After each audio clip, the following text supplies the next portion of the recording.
Hey everyone, Anthony Fantano here, internet's busiest music nerd.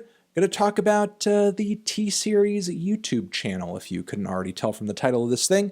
Before I get too deep into the video, let me give a shout out to our sponsor, the good people over at the Ridge Wallet. They make these nifty metal-plated, money-clipped, and elastic-banded wallets to carry your cards conveniently in your front pocket. Replace that bulky, old, disgusting leather wallet by hitting the link down below in the description box and get 10% off with promo code FANTANO.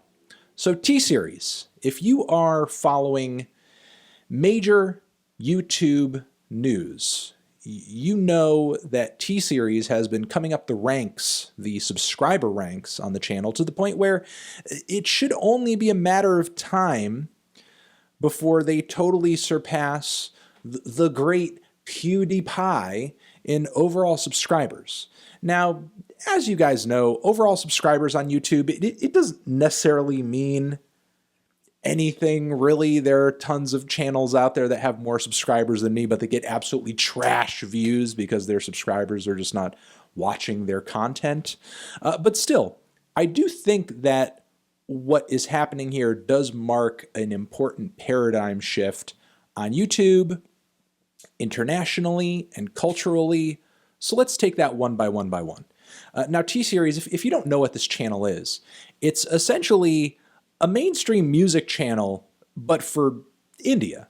So if you want to hear Indian pop music of numerous blends, you would hit up this channel because this channel seems to have the biggest stars, the biggest performances, the most popular and viral music videos coming out of the music scene over there. And now, with, of course, internet access and expanding across the globe, it was only going to be a matter of time before you saw a country with a much larger population sample than that of America hopping onto a platform like YouTube and essentially dominating on the numbers side. Because just by population, just by scale, not only India, but numerous other countries out there have much larger music scenes than we do.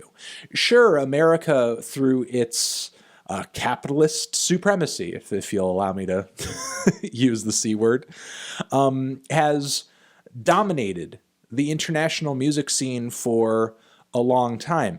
And even when that dominance shifts, there's still no denying. I mean, you watch some of these music videos, like the tropes, the visuals, the production styles, like a lot of it is very Western in a lot of ways. Of course, like at its core, the sound and the lyrics and a lot of the instrumental styles are inherently Indian and do very much speak to a long-standing tradition of music over there, whether you're talking about more mainstream and contemporary Bollywood stuff or roots music in a way.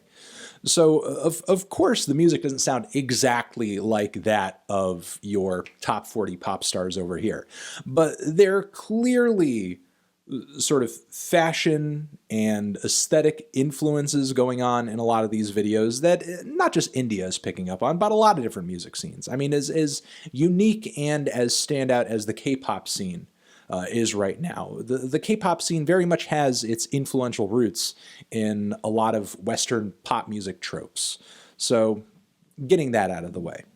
But again, it would only be a matter of time before you saw a channel like this rise up and represent a music scene that by scale, again, is much larger than America's. And if the name of the game on the internet is who is getting the most numbers, where are the most numbers coming from, who is the most popular, you're not just going to see a Despacito or a Bad Bunny fly up here and there or a K-pop scene fly up. That's just the beginning.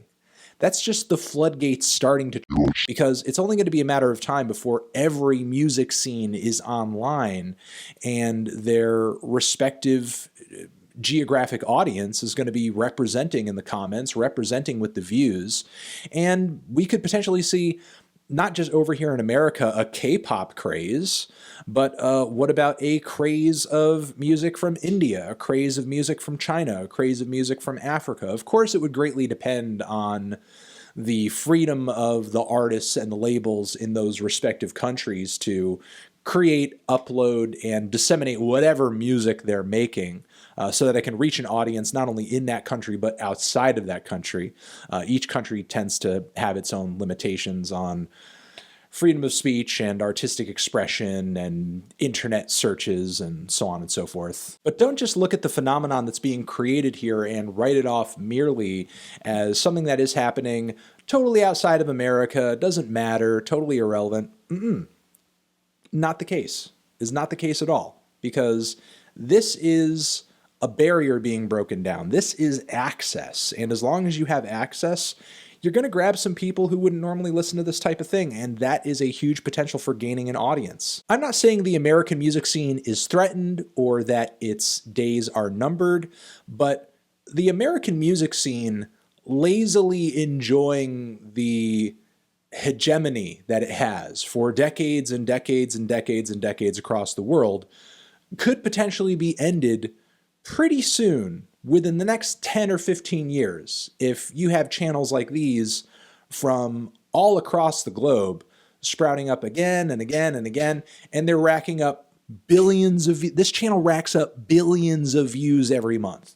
Billions of views in a month's time. That totally dwarfs the numbers of a Drake. Now, of course, this channel attained that status by taking every major song and star and putting them onto one single channel. Maybe we would see comparable numbers and streams if we gathered up all of the Vivo channels together and stacked them on top of each other. So a channel like T-Series coming up in the fashion that it is, with the speed that it is, could potentially have huge implications for the Western music scene at large in terms of what is catchy over here, what the next new crazes are, what the most exciting and cutting edge sounds are. And I think to a lesser extent, I'll get into this a little bit because I am a YouTube channel and what happens on YouTube does concern me.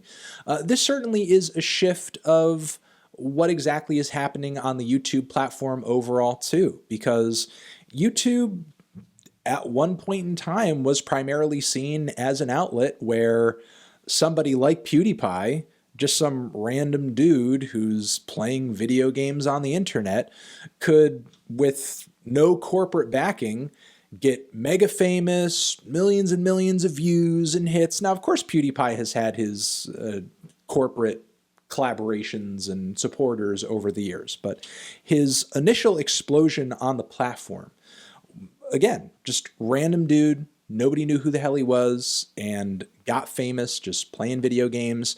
But nowadays, we have channels like PewDiePie's being overtaken by what is essentially just a company. It's a corporation. It's just a brand. And over the years, YouTube has been getting really kind of flooded with the content that comes from numerous brands, whether it be music labels, whether it be news organizations, whether it be... And it seems less and less as the years go on. Not that I think people like me are going to disappear entirely from the platform, but it seems like YouTube is becoming a little bit more like TV, and that a great deal of the pie is being sliced out for places like this. People who are not necessarily a you, but more of a they or an it, a label, that it company, that it corporation.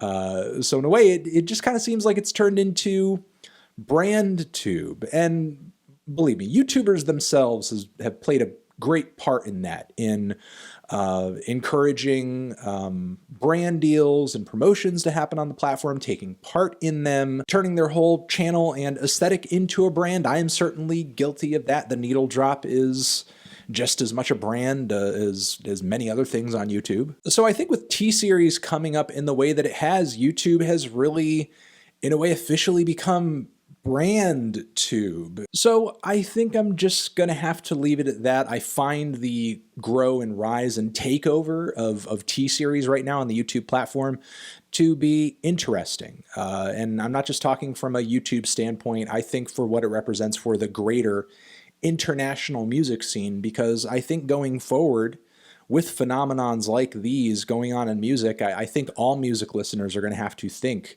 of music in a more international way. Thank all of you for watching. You're the best, you're the best, you're the best, best, best. Over here next to my head is another video that you can check out. Hit that up, or the link to subscribe to the channel.